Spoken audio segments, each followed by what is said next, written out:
All right then, good afternoon, everyone. Today is December 20th, 2020. This is a special meeting of the members of the State Liquor Authority being held in Albany and also remotely.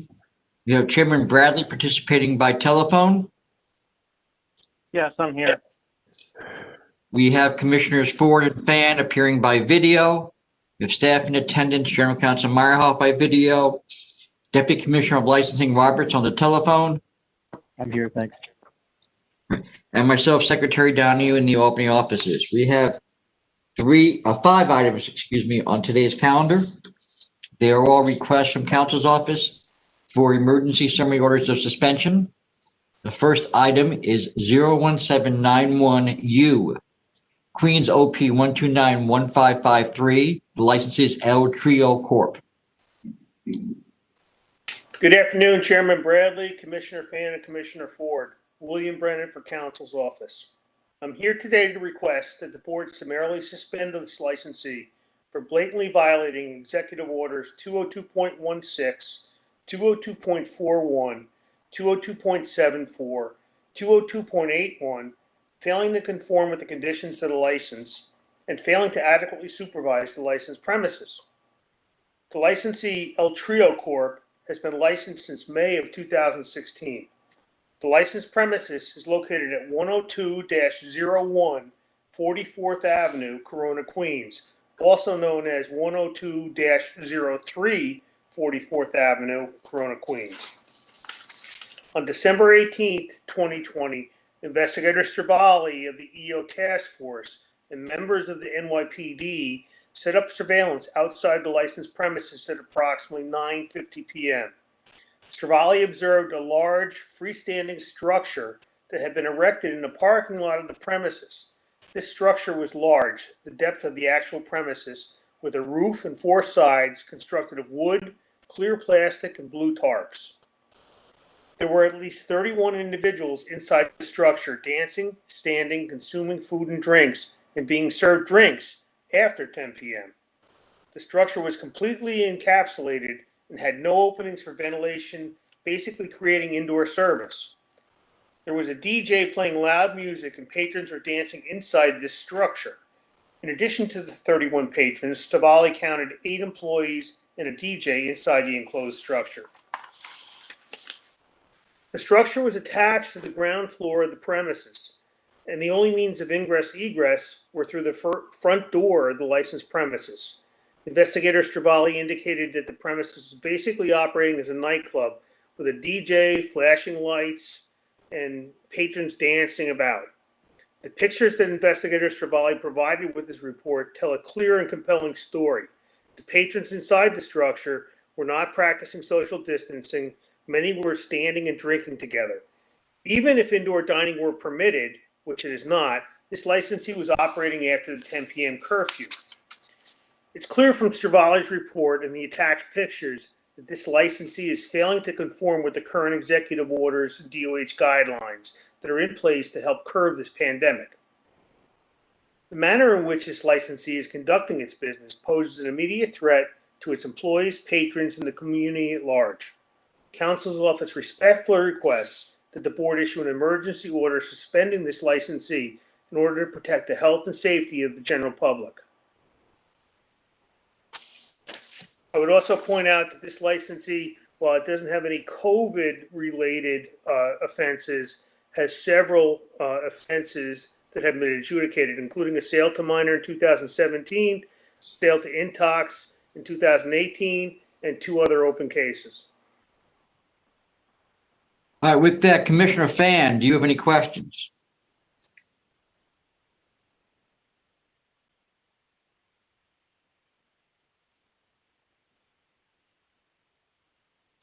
No, I don't have any questions. Thank you very much.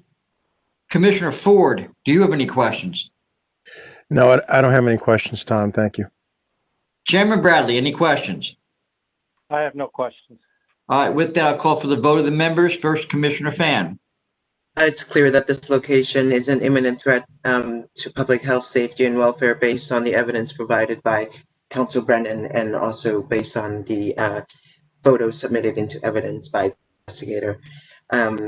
I vote to summarily suspend this license. Commissioner Ford, Based on evidence presented by council, including several fire and life safety issues that were identified as well, I vote to summarily suspend this licensee.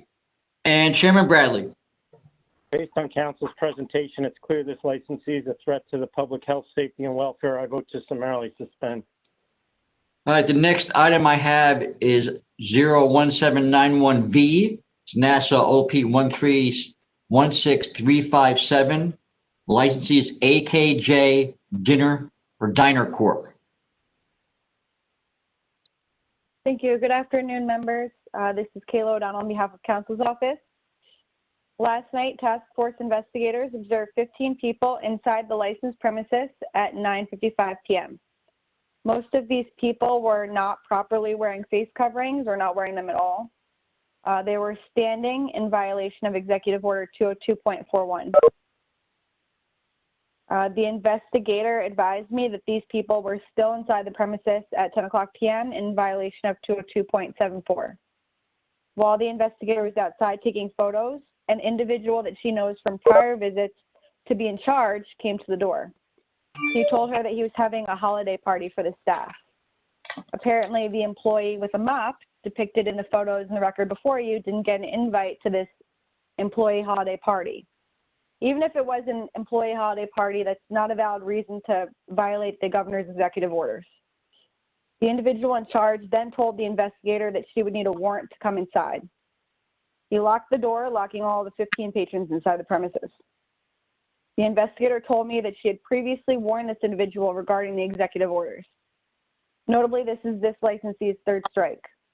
On October 6th, the same task force investigator observed the same male in charge and 2 wait staff interacting with patrons while not wearing face coverings. During this visit, the male identified himself as John Canaris. The sole principal of this licensee is Panagiotis Canaris. On October 24th, the same investigator visited the premises and asked to speak to the owner. The hostess said that she would go get him, and she went and got John Canaris. When the investigator went to inspect the kitchen, the hostess yelled for everyone to put their face coverings on. The investigator observed 3 kitchen employees not properly wearing their face coverings on that date. Despite these 2 prior warnings in October, the licensee has again been found not to comply with the executive orders. During the visit last night, since the licensee refused to allow an inspection, we can only imagine what other violations would have been found inside. Given this licensee's clear and repeated disregard of the governor's executive orders, and with this being their third strike, this licensee cannot be trusted to continue to operate while the charges are litigated. Allowing this licensee to do so would endanger the health, safety, and welfare of the patrons, employees, their families, the community as a whole from this highly contagious COVID-19 that continues to spread, especially in Nassau County. Thank you. All right, any questions, Commissioner Fan?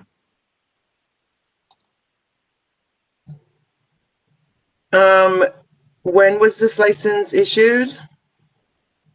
July 31st, 2019.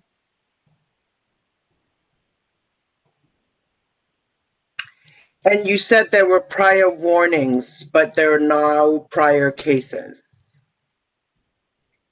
Correct. The investigator who had been there October 6th and 24th, and her October 6th report to the SLA stated that she'd previously warned them. So there were at least 2, possibly more, warnings to this licensee. I'm sorry, Kayla, were there other cases, NOPs served? There's one NOP that's been served with just the 2 dates Right. from October.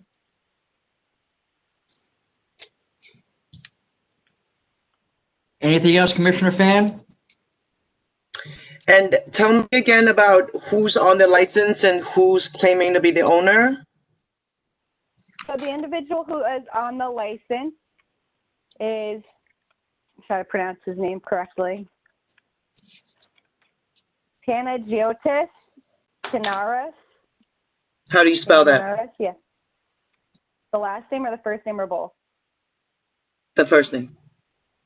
Panagiotis LTIS. Okay. And the individual who has been in charge and identified himself as the owner is John Canaris, same last name, and the investigator told me that she believes it's the owner's son.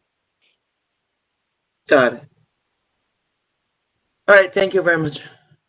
You're welcome. Commissioner Ford, do you have any questions? So part of the charges are violating curfew as well, Kayla? Correct. Everybody is supposed to be out of the premises at 10 o'clock.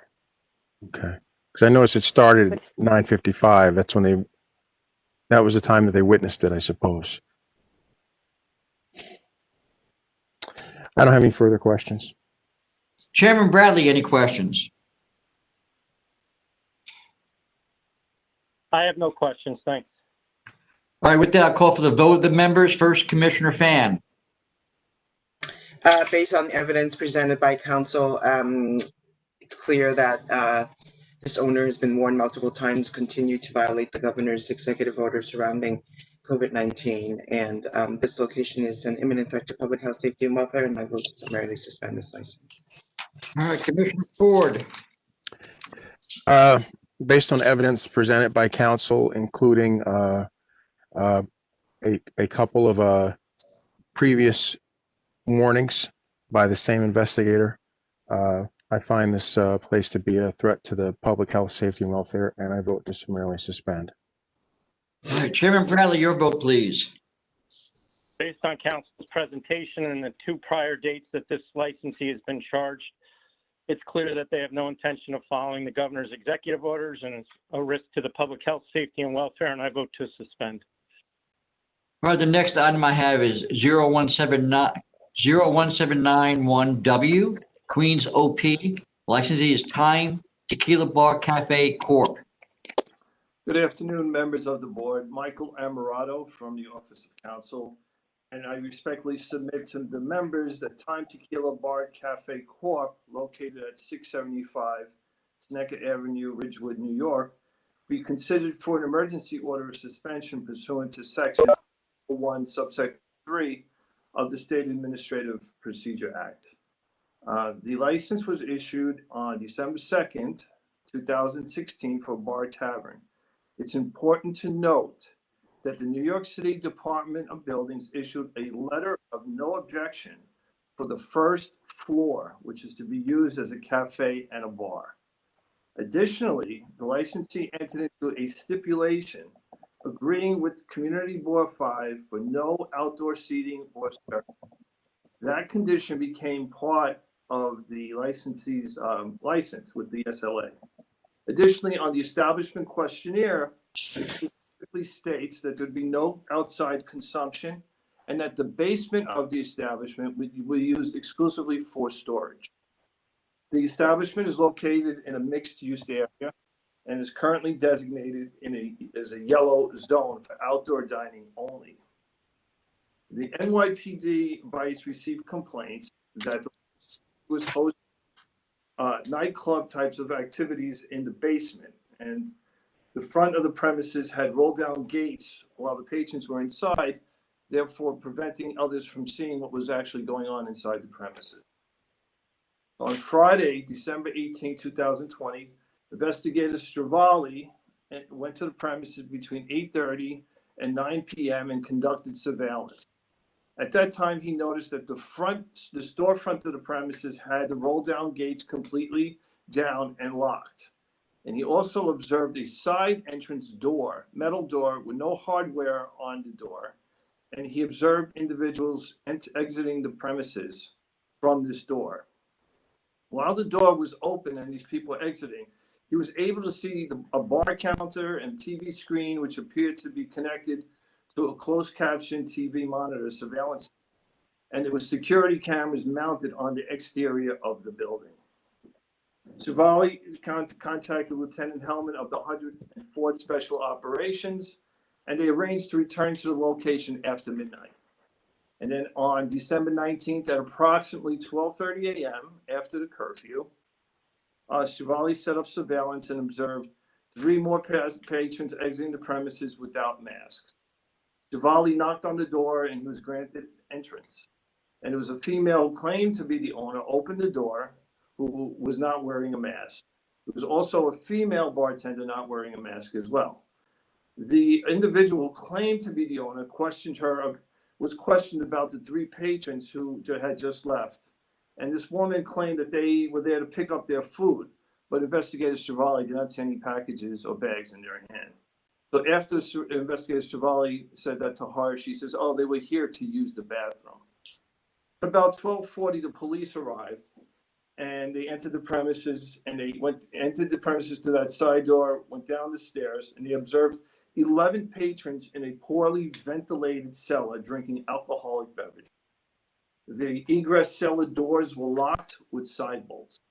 The egress steps were blocked with garbage bags, and there was no egress lighting. The investigators and the officers observed 4 tables set up with patrons seated at the 3 tables, not spaced 6 feet apart, and there was 2 patrons at one table, 4 at another, and 3 at another table as well. There was no food of any kind being served or being prepared or observed in the cell at the time of the inspection. There was buckets of beer were observed on 3 tables, and there was a makeshift bar that was set up on a plastic folding table with a cash register on top of it. Behind that were trays of Jell-O shots behind the bar. So in addition to the at least 10 executive order violations, the licensee was in violation of at least 7 fire and life safety, well, including but not limited to metal gates being in a closed and locked position while there was patrons inside, the locked exits, egress exits, the blocked egress exits, defective emergency exit signs, and uninspected fire extinguishers. Now, prior to this inspection, earlier in September, the NYPD had correspondence with Michael Schmidt from the Community Board 5. And on September 8th, the management was warned by the NYPD, Police Officer Nelsler, that they were not permitted to have outdoor seating, which was taking place because the licensee signed a stipulation, as I said earlier, with the Community Board 5, that there would be no outdoor use, among other conditions as well. And this became a condition on their license. The very next day, on September 9th at 10 p.m., the NYPD observed patrons sitting in that outdoor area being served Coors Light, Corona beer, all in violation of the Community Board stipulations and the violations and the restrictions associated with their license. There was no food being served with the alcoholic purchases. Employees were not wearing masks, and the police issued summons for the employees who are not wearing masks, for an extension of premises, and for the outdoor seating. In the packet that I provided as Exhibit 1, you will see the investigation report from the task force from 12/19. Exhibit 2 has a police referral from the same inspection on 12/19. Exhibit 3 has a police referral and summonses issued in connection with the September 9th, 2020 inspection. And exhibits 4 through 9 depict photographs of the outdoor seating area and the other violations noted on September 9th as well. This licensee has demonstrated he has total disregard for the health, safety, and welfare of both his patrons and his employees by operating his establishment in the manner just described. The governor imposed no indoor service in New York City on December 14th.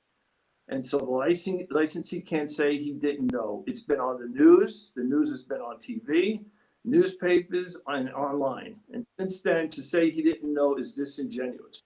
His conduct says otherwise. Metal gates down position in an attempt to make it appear the bar was closed when in fact it was open and operating. Additionally, despite knowing that he signed a stipulation with the Community Board 5 and knowing that the sidewalk was not part of the licensed premises, the licensee built the structure on the sidewalk directly in front of a bus stop. Complete disregard of his commitment with the Community Board and restrictions on his license. It is abundantly clear that this licensee cannot be trusted with a liquor license and what is required to do with that license during this pandemic. So office respectfully requests that this license be summarily suspended. Thank you. Thanks, Mike. Just to clarify for the record, this place is in a yellow zone, you said? Correct. So in addition to the restriction on indoor service, if there was any permitted outdoor service, there would be other restrictions, but it's outdoor only because it's in New York City. Yellow would actually allow indoor service, but because it's New York City, it's outdoor only, correct? Correct. Right. Okay, thank you. All right, then, Commissioner Fan, do you have any questions?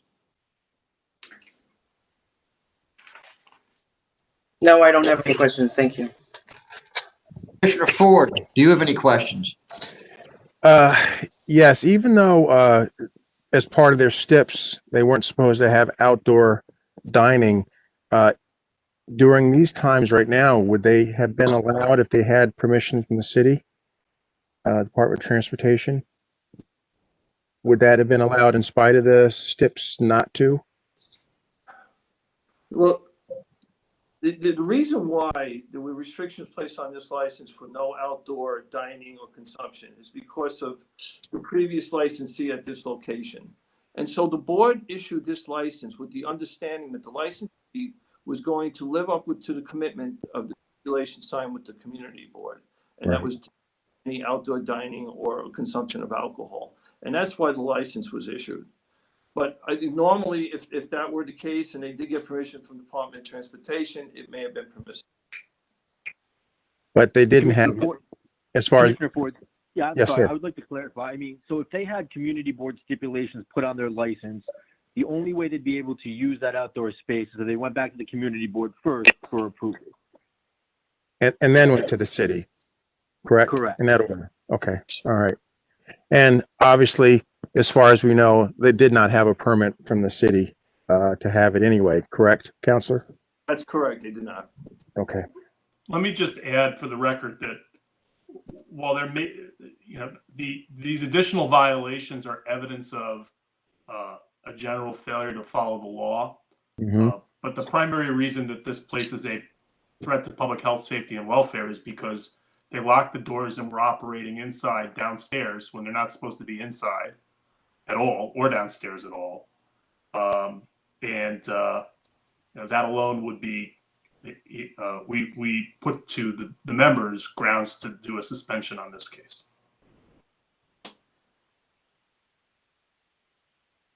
Thank you. All right. Chairman Bradley, any questions?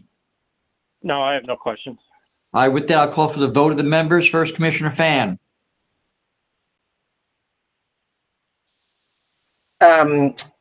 Based on the evidence presented by council, it's clear that this location is operating and presenting illegally and presenting an imminent threat to public health, safety, and welfare. And I therefore vote to summarily suspend this license. All right, Commissioner Ford, your vote, please. By having roll down gates closed and even egress being blocked on the inside from downstairs, it's obvious this licensee is a threat to the public health, safety, and welfare aside from any EO violations. So I vote to summarily suspend. Chairman Bradley, your vote, please. Based on council's presentation, I vote to summarily suspend. It's clear that this licensee is an obvious threat in multiple ways to the public health, safety, and welfare. All right, the next item I have is 01791X, Kings OP 1295432. The licensee is Nick's Live Lobster, Inc. Good afternoon, members. Margarita Marsico on behalf of Council's Office. I'm requesting that the members issue an order of summary suspension pursuant to SAPA 401 Subdivision 3 against Nick's Live Lobster, Inc., doing business as Nick's Lobster House. It's located at 2777 Flatbush Avenue in Brooklyn. It is not in a cluster zone. It's been licensed since October 21st of 2016. There are co-principals, Francine and Roseanne Canizzo, who represented that they were going to self-manage the premise and they would not be using the services of the manager. On December 18th, Investigator McKenna made an inspection at approximately 6:35 p.m. He indicated that he entered the actual premise and was able to access the structure that he took photographs of, which he indicated was on, as you face the restaurant, on the right side of the restaurant, on top of an outdoor patio. I asked him if it was a tent. He indicated that, in his view, it was not a tent. It appeared to be a building with a roof, almost like an addition to the restaurant. Inside the structure, there were 10 people. You could see them in the photograph. They were eating and drinking, according to the investigator. He spoke to a manager who was present. Neither licensee principal was present. He spoke to a manager who indicated that this addition had an air filtration system, and he gave him the brand of this filtration system that is supposed to do something to clean the air. He also, he was informed by someone who we spoke with that he had the indication that there was a heating system as well in this illegal structure. The structure had 4 walls and a roof, according to the investigator. He continued in his inspection, and he saw 3 employees in the kitchen who were not wearing masks, and he took a photograph of the employees. He also said he did see a tent in the rear yard, which actually would be lawful, but it was not being used. The 4 sides on this tent were open, but that was different than the structure that he was inside. He also said you could have gained entry into the structure either by going through doors that happened to be locked during his inspection, directly from inside the building, or the way he got into the structure was he had to walk outside to the patio, walk a few feet and make a left and enter into the structure. He said the manager was cooperative and he offered to get the owner, and the investigator indicated that was not necessary.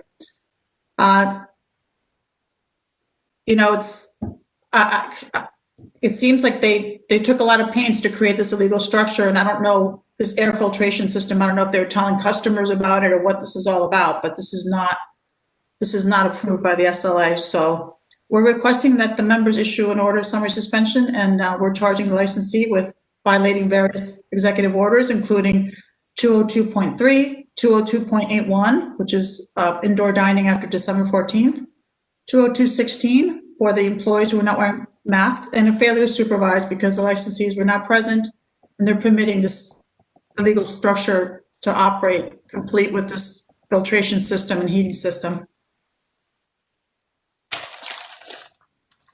Thanks, Margarita. I would add that the air filtration systems, when inside service was permitted in New York City, beginning in, I guess it was late September, air filtration systems for inside service were required. And one might have installed an air filtration system in an expanded area to give a premise more space to spread out tables and the like. But that would have been for inside service.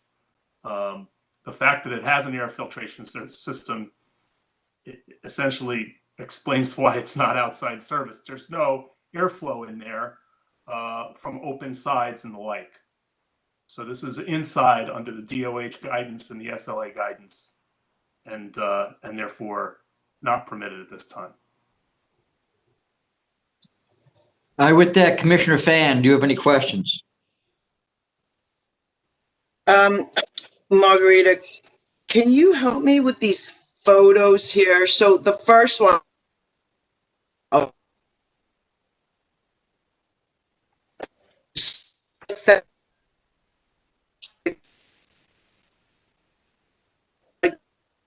door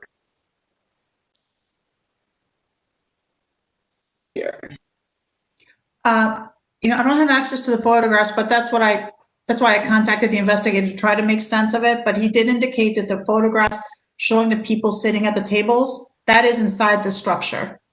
And it's possible that the photograph showing a little bit of snow was the slight gap between the restaurant and one entrance to the structure. I think that's the tent area that you mentioned. Yes. You can see there, it definitely is not enclosed because you can see all the snow that's been shoveled. So that's not the same area. as the inside. I Yeah, but I see. did, That's what they were saying is that but they're right. this. Yes, and I definitely Okay, clarified with the I got investigator. it. Thank you. Those people sitting at the tables are definitely in the structure. Okay, I understand. Thank you. All right, Commissioner Ford, any questions? Yeah, are these, the structure that's there, is that a part of their originally licensed area? Or is that something that they built since 2016? To So the I best of your tried to, knowledge? yeah, so I looked at the diagrams. Unfortunately, there was only the plot diagram, which showed the premise, you know, the location of the premise on the road. I did not see like the actual diagram for the premise itself. But from their establishment questionnaire, they indicated they were just going to be the restaurant and they were going to have an outdoor patio. They did not indicate they were going to have any sort of extension to the restaurant. And clearly in those photographs, you see that there's like the black roof is like the tent, the metal extension to the restaurant. Do they have any adverse history, Margarita? They do not. All right. So they are being specifically charged with serving indoors and within a structure that is regarded by the Department of Health as and buildings as an indoor structure. Is that correct? Yes, because also, Commissioner, no matter where they were in the confines of the premise, it's still illegal for them to be serving indoors at this point. So, Got it. All right. Thank you. All right, Chairman Bradley, do you have any questions? Yeah, Margarita, you indicated that the investigator walked around and entered this fabricated building or part of the building. How did he get in? he told Through a me, door? he told me he walked in through the main restaurant. He made a right. And eventually he said he had to he said there were doors that were locked that led directly onto the structure, but the doors were locked. And I think you see those doors from the inside. He took a photograph of those doors. He could not use those to get into the structure, but if the doors had been unlocked, he would have been walked right to that addition. So what he did is, And they weren't open and no windows were open either, correct? yes, You also you mentioned something about it wasn't a structure approved by the SLA. The SLA is not approving structures, just so the record's clear. This is illegal because it does not comply with DOH guidance, correct? yes, Chairman, that's correct. All right, thanks. Another note about the doors, since you don't have the picture in front of you, Margarita, it looks like each of those are double doors. Each two are a set, you know what I mean? Like French doors, so to speak. And each one has like blinds lowered. So I would imagine they could actually all be opened if it was nicer weather and other things were different as well. But Goes open into the main restaurant. oh, that's what they do. Okay. That is Got the it. initial, that is the original exterior of the building. And then this patio, which I believe sits outside of it, Yep. has now been encapsulated by a new structure. That's what it looks like to me. Okay. Yeah, that makes sense. I was thinking that when those doors went to outside, but that makes sense. All right. I don't have any other questions. Thank you. All right, Chairman Bradley, any questions? No, I asked mine, thanks. All right, then I'll ask for your votes then. First, Commissioner Fan. Based on evidence presented by council, appears that this location imminent threat to public health, safety, and welfare. And I vote to summarily suspend this license. Commissioner Ford. Based on evidence presented by council, I vote to summarily suspend this licensee. Chairman Bradley. Based on the evidence presented by council, it's clear this licensee is a threat to the public health, safety, and welfare, and I vote to summarily suspend.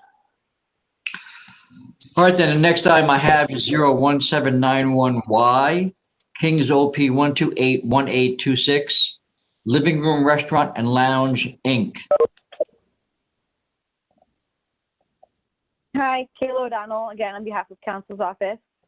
On Friday night, SLA investigator McKenna and the task force visited the licensed premises and observed a structure set up on the sidewalk in front. The structure was fully enclosed with 4 walls and a roof, and it was covered in plastic. There are photos of the structure in the record before you. There were 20 patrons inside of the structure. They were dining at tables. Investigator McKenna did attempt to take a picture of these patrons, but unfortunately the picture came out blurry. So he issued a supplemental report, which is in the record before you, explaining that there were 20 people inside and that they were dining at tables.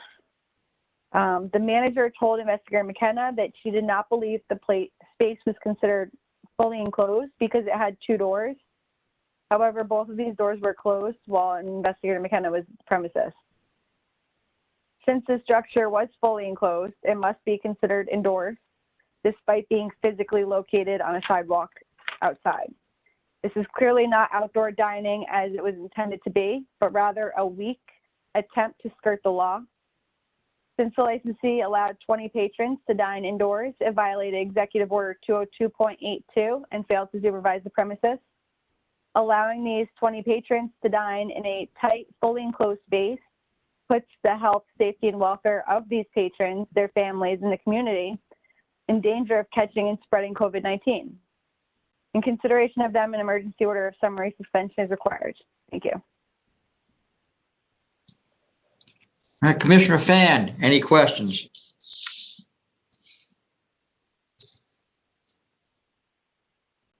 Kayla, does the report say that the tables were very close together or just they were dining inside? It doesn't mention how close together the tables were. It just says that there were 20 people dining inside the premises at tables.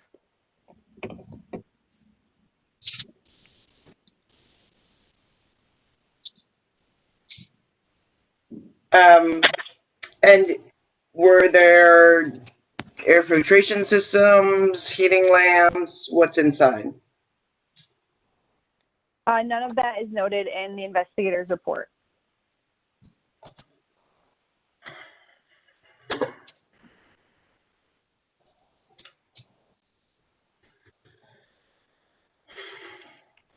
All right. Anything else, Commissioner Fan?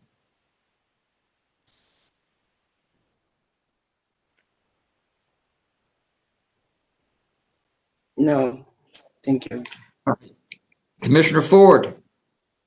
The picture of this extension of premises, it looks like an extension of the building. I mean, it looks permanent. It doesn't look, nothing about it looks temporary. It looks like an extension of indoor dining, an extension of the building itself. I mean, it's actually very nicely done, but it's illegally done at this point. That's the case you're making, correct?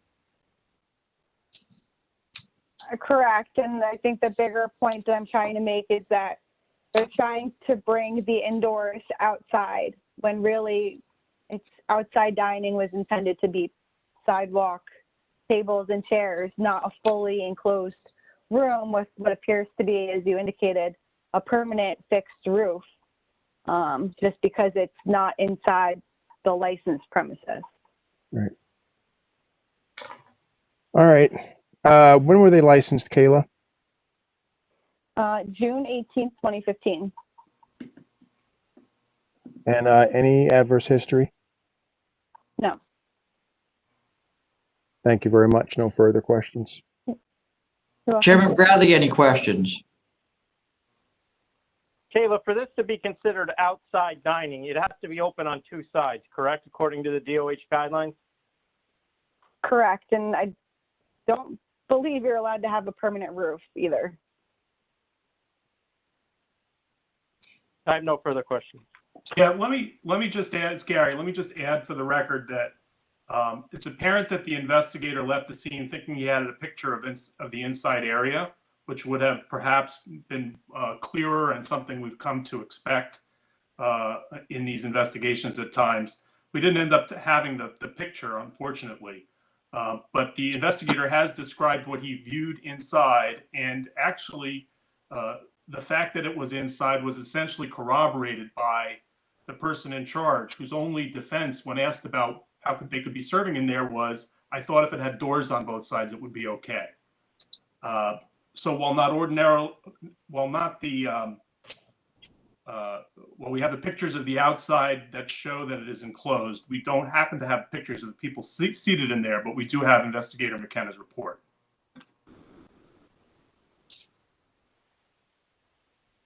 All right, with that, we ready to vote? Commissioner Fan,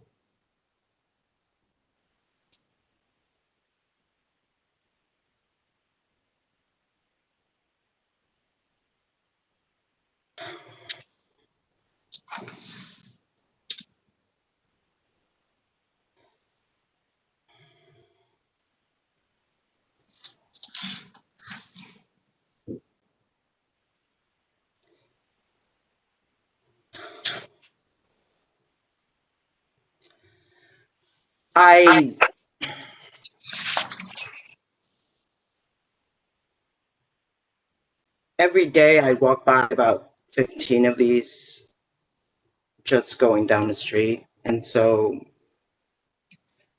I'm not really sure if summary suspension is really the way to deal with this issue, because I think that there is a misunderstanding in the restaurant community about what they're allowed to do and what they're not allowed to do. And so I'm not ready to suspend because of this. I'm not clear. I'm not 100% sure that they know that is not considered outdoors. Commissioner Fania, and you should vote any way you feel that you want to vote. But just so you're aware, since I'm dealing with this every day, the city of New York is fully aware of what's expected in the DOH guidelines. All of our guidance has made the restaurant industry fully aware of what's expected. I don't disagree with you. There are dozens, if not more than that, of these structures out there, but that does not make them legal and it does not make them safe. I hear you. I voted. all right then, Commissioner Ford, your vote. You know, these kind of cases like this with these outdoor structures that are as developed and of this magnitude, it makes me wonder how they were built in the first place without getting attention. I mean, you would have had to get a building permit to do that. Do we know if this came up like recently, or do we know, has it always been there? All the restaurants are doing that all over the city. They're just. Well, I don't know that that's entirely correct either. There are plenty of them that are doing the right thing as well. I would also say that a lot of these structures were built at a time when restaurants were looking to expand their indoor service area. They were limited in the number of tables they could have in the licensed space. And by building a structure like this that was warm, they could serve more people. And then the governor issued an executive order that made indoor dining illegal. And there has been a significant outreach, not only by us and what we post on our guidance, but it's also my understanding that New York City has been out on the street and talking to these restaurants about whether or not what they have on the street is legal or illegal for outside service. And with respect to the Department of Buildings issue, it's a fair point, Commissioner Ford, and my understanding is that the city is also monitoring these structures from that perspective. But you know, these many of them have been up for a long time, and I believe the ones that are continuing to use them with 4 sides closed are violating the law, and that's why we brought the case as a summary suspension. All right. And I guess based on evidence presented by counsel, I will vote to summarily suspend. All right, Chairman Bradley, your vote, please. I'm voting to summarily suspend. It's clear that this licensee is basically operating indoor dining within this structure, and therefore is a threat to the public health, safety, and welfare. All right, Chairman, I have nothing else on the calendar. Do you have anything else? I do not. Thank you all for getting on a Sunday. Gary, thank all your attorneys. And Tom, thank your people. Okay, all right. With that then, this meeting is adjourned. Thank you. Thank you.